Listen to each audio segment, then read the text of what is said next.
두 번째 물음표는 뭡니까? 예, 두 번째 물음표는 친문의 이중고입니다. 오늘 전해드린 대로 문재인 전 대통령과 이재명 대표가 만났습니다. 그런데 어떤 어려움이 있다는 거죠? 예, 첫 번째는 앞서도 보신 것처럼 이 공천을 둘러싼 갈등입니다. 예. 이 여전히 당내에서는 이 친문 인사들이 출마 선언을 한 지역구에 이 친명 후보들을 전략 공천할 수 있다는 말이 많기 때문입니다. 실제 그런 움직임이 있습니까? 예, 이 최근에 분당갑으로 출마지를 정해 적격 판정을 받았던 이 친문 여선웅 전 청와대 행정관이 불출마 선언을 했습니다. 여기에 친명 김지호 전 당대표 정무조정 부실장에게 양보하면서 계파 갈등을 피하겠다고 했습니다. 누가 친명이고 누가 친문이냐 하겠지만 갈라치기 프레임이 작동하고 있습니다. 예, 하지만 이 다수의 지역구가 이런 모습으로 정리될 분위기는 아닙니다.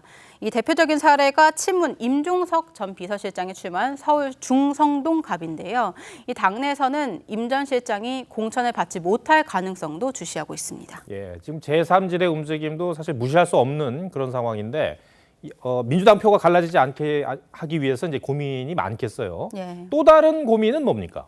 예, 이 바로 검찰 수사입니다. 이 최근 검찰에서는 크게 세 갈래로 문재인 정부 당시 문제를 수사하고 있습니다.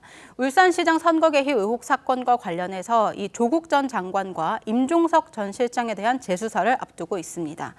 또 이 문재인 정부 부동산 통계 조작 의혹을 수사하는 대전지검, 또 문재인 전 사위 특혜 채용을 수사하는 이 전주지검도 수사에 박차를 가하고 있습니다.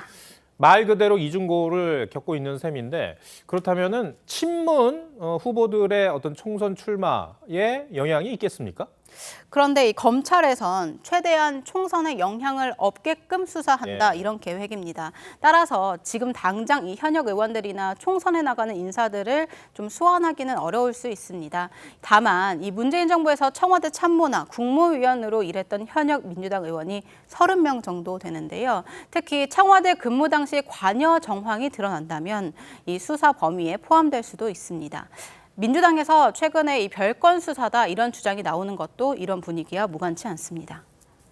검찰은 최근 문재인 전 대통령의 사위뿐 아니라 가족의 계좌 내역까지 샅샅이 들여다보며 털어대고 있습니다. 이는 명백한 별건 수사입니다. 네. 두 번째 물음표도 정리해 주시죠.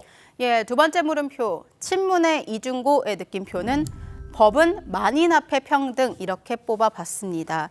이 문재인 전 대통령 가족 수사에 반발한 이 현역 의원들 성명에 있는 표현을 그대로 가져와 봤습니다. 이 물론 수사 자체가 억울하다 이런 게 골자지만 이 법은 만인 앞에 평등, 지위 고하를 막론하고 죄가 있다면 처벌을 받아야 한다 이런 전제 조건도 있었습니다. 검찰에서는 수사의 필요성이 있다 이렇게 판단한 걸 텐데요. 실제 법이 만인에게 평등하다고 생각한다면 사법 절차대로 따르면 될 일이 아닌가 싶습니다. 알겠습니다. 한성훈 기자, 잘 들었습니다.